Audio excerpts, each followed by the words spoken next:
Tanggal 15 Januari 1974 tercatat sebagai salah satu hari paling genting dalam sejarah politik Indonesia modern. Hari itu, Jakarta tidak hanya menjadi pusat pemerintahan, tetapi juga panggung bagi ledakan kemarahan sosial yang telah lama terpendam.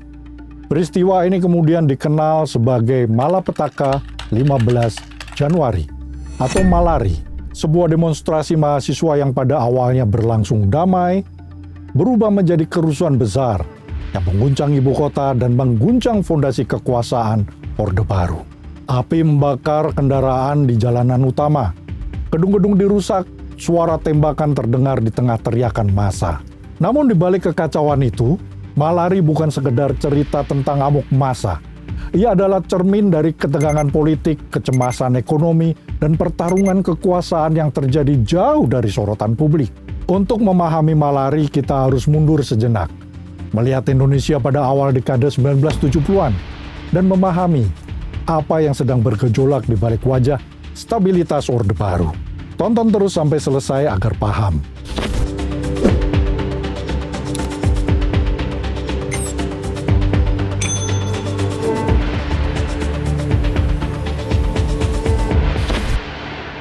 Pada awal dekade 1970-an, Orde Baru berada dalam fase konsolidasi kekuasaan.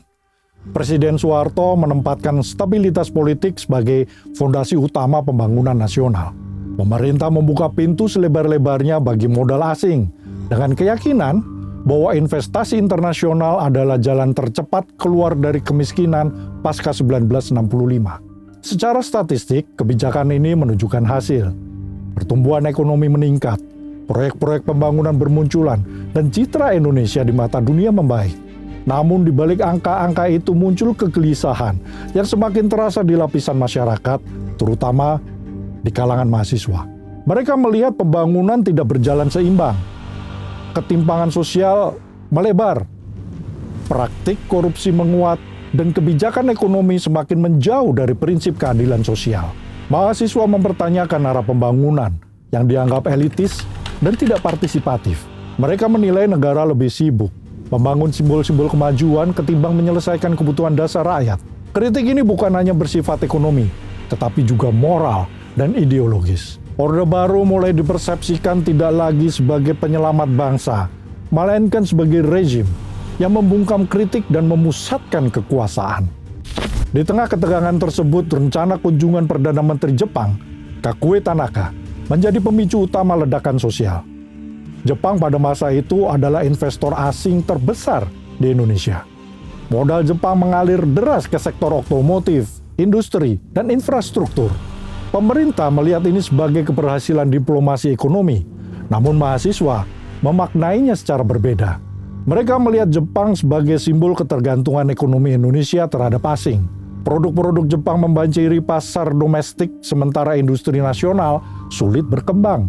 Lebih dari itu, mahasiswa menilai hubungan ekonomi Indonesia-Jepang syarat dengan kepentingan elit dan praktik korupsi. Kunjungan Tanaka dipersepsikan sebagai perayaan atas kebijakan yang dianggap merugikan rakyat. Maka penolakan terhadap kunjungan ini bukan sekedar penolakan terhadap seorang pemimpin asing, tetapi penolakan terhadap arah pembangunan nasional yang dinilai kehilangan kedaulatan. Pagi hari 15 Januari 1974 dimulai dengan suasana yang relatif tenang. Di berbagai sudut Jakarta, mahasiswa mulai berkumpul di kampus-kampus mereka. Dari Universitas Indonesia, Universitas Trisakti, Universitas Kristen Indonesia, hingga perguruan tinggi lain di ibu kota, massa bergerak dengan semangat yang terorganisir. Mereka membawa spanduk, poster, dan selebaran yang berisi tuntutan moral, bukan seruan kekerasan. Orasi-orasi bergema tentang keadilan sosial, kedaulatan ekonomi, dan tanggung jawab negara terhadap rakyatnya. Aksi ini sejak awal dirancang sebagai demonstrasi damai. Para mahasiswa meyakini bahwa suara mereka masih dapat disampaikan melalui jalur terbuka. Mereka menuntut pemberantasan korupsi yang semakin terasa terang-terangan, penurunan harga kebutuhan pokok yang membebani rakyat, pembubaran lembaga asisten pribadi presiden yang dianggap terlalu berkuasa, serta penolakan terhadap dominasi modal asing, terutama Jepang. Narasi lain yang muncul adalah penolakan pembangunan Taman Mini yang sekarang dikenal dengan Taman Mini Indonesia Indah. Mahasiswa menilai proyek ini menghabiskan anggaran besar negara, sementara kebutuhan dasar seperti pendidikan, kesehatan, dan pangan belum terpenuhi secara merata. Lebih jauh lagi, proyek Taman Mini dianggap mencerminkan gaya pembangunan yang top-down tanpa melibatkan suara rakyat. Penolakan terhadap TMI bukan hanya soal anggaran, tetapi juga soal simbol kekuasaan. Mahasiswa melihat proyek ini sebagai ekspresi kultus terhadap keluarga presiden serta penegasan jarak antara elit penguasa dan rakyatnya. Ketika masa bergerak semakin mendekati pusat kekuasaan, situasi mulai berubah. Aparat keamanan mulai menutup akses ke kawasan-kawasan strategis. Barikade dipasang, kendaraan taktis dikerahkan, dan pasukan keamanan mengambil posisi siaga. Di titik inilah jarak psikologis antara mahasiswa dan negara mulai terasa. Apa yang sebelumnya dipahami sebagai aksi menyampaikan aspirasi, perlahan diperlakukan sebagai ancaman keamanan. Ketegangan meningkat seiring bertambahnya jumlah massa. Di tengah kerumunan, muncul provokasi yang sulit dilacak asalnya. Sebagian massa mulai terpancing emosi, sementara aparat merespon dengan tindakan represif. Komunikasi antara kedua pihak terputus. Kontrol terhadap massa melemah dan garis tipis antara demonstrasi dan kerusuhan mulai menghilang. Tak lama kemudian situasi berubah drastis. Kerusuhan pecah di berbagai titik kota. Mobil-mobil, terutama buatan Jepang, menjadi sasaran amuk massa. Bukan hanya sebagai objek fisik, tetapi sebagai simbol kemarahan terhadap dominasi ekonomi asing. Gedung-gedung dirusak, toko-toko dijarah, dan api mulai menyala di jalanan utama Jakarta. Aparat keamanan merespon dengan kekuatan penuh. Tembakan dilepaskan untuk membubarkan massa, dan penangkapan dilakukan secara besar-besaran, seringkali tanpa proses yang jelas. Dalam kekacauan ini setidaknya 11 orang kehilangan nyawa. Ratusan lainnya luka-luka dan kerugian material mencapai angka yang sangat besar. Namun angka-angka itu tidak sepenuhnya menangkap dampak peristiwa ini. Kerusakan yang paling dalam bukan terletak pada bangunan yang terbakar atau kendaraan yang hancur, melainkan pada runtuhnya kepercayaan. Bagi generasi muda saat itu, malari menjadi momen ketika negara tidak lagi dipandang sebagai pendengar aspirasi, melainkan sebagai kekuatan yang siap menindak.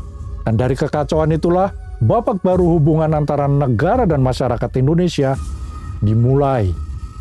Babak yang akan ditandai oleh kontrol, ketakutan, dan perlawanan yang lebih sunyi. Di permukaan, negara dengan cepat menunjuk mahasiswa sebagai pihak yang bertanggung jawab atas kerusuhan. Narasi resmi dibangun secara tegas. Demonstrasi mahasiswa telah berubah menjadi aksi anarkis yang mengancam stabilitas nasional. Figur seperti Hariman Siregar, Ketua Dewan Mahasiswa Universitas Indonesia, segera ditempatkan sebagai simbol perlawanan yang dianggap melampaui batas. Hariman ditangkap, diadili, dan dijatuhi hukuman penjara seolah menjadi penutup dari kisah malari. Namun penjelasan itu terlalu sederhana untuk sebuah peristiwa yang sebesar ini. Di balik layar, malari justru membuka tabir konflik yang jauh lebih kompleks di jantung kekuasaan Orde Baru. Pada awal 1970-an, rezim Soeharto tidak sepenuhnya monolitik. Di dalamnya, terdapat persaingan antara kelompok-kelompok elit militer dan sipil yang berebut pengaruh, akses, dan posisi strategis di sekitar presiden. Salah satu figur kunci dalam konflik ini adalah Jenderal Sumitro. Sebagai wakil Panglima ABRI, sekaligus Panglima Kopkamtib, Sumitro memegang kekuasaan yang sangat besar. Ia dikenal relatif terbuka terhadap kritik mahasiswa dan kerap menampilkan diri sebagai jenderal profesional yang menjaga jarak dari politik praktis. Sikap ini membuatnya memiliki citra berbeda dibanding kelompok elit lain yang lebih dekat dengan lingkaran keluarga presiden.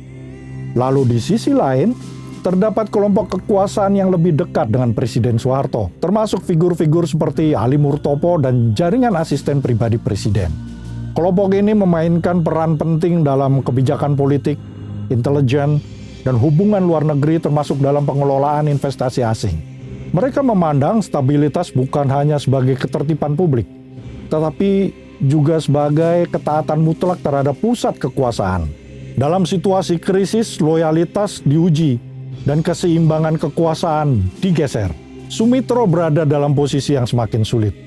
Sebagai Panglima Kopkamtib, ia dianggap gagal mengendalikan situasi keamanan. Lebih dari itu, sikapnya yang dinilai terlalu lunak terhadap mahasiswa dimaknai sebagai kelemahan politik. Dalam waktu singkat, Malari menjadi alasan yang cukup kuat untuk menyingkirkannya dari lingkaran kekuasaan. Pencopotan Sumitro bukan sekedar rotasi jabatan. Ia menandai berakhirnya satu poros kekuasaan dan menguatnya poros lain yang sepenuhnya loyal kepada Presiden Soeharto. Sejak titik itu, konsolidasi kekuasaan Orde Baru berlangsung lebih rapat, lebih tertutup, dan lebih keras terhadap perbedaan pandangan. Dalam konteks ini, mahasiswa berada pada posisi yang paradoksal. Mereka turun ke jalan dengan idealisme, menuntut keadilan sosial, kedaulatan ekonomi, dan pemerintahan yang bersih. Namun dalam pusaran konflik elit, gerakan mereka dengan mudah dijadikan kambing hitam sekaligus alat legitimasi bagi penataan ulang kekuasaan. Apakah mahasiswa dimanfaatkan oleh salah satu faksi? Ataukah mereka sekedar menjadi korban dari dinamika politik yang tidak mereka kendalikan? Sejarah tidak memberikan jawaban tunggal, namun yang jelas, Malari menunjukkan bahwa dalam sistem kekuasaan yang tertutup, suara moral seringkali tenggelam oleh kepentingan politik.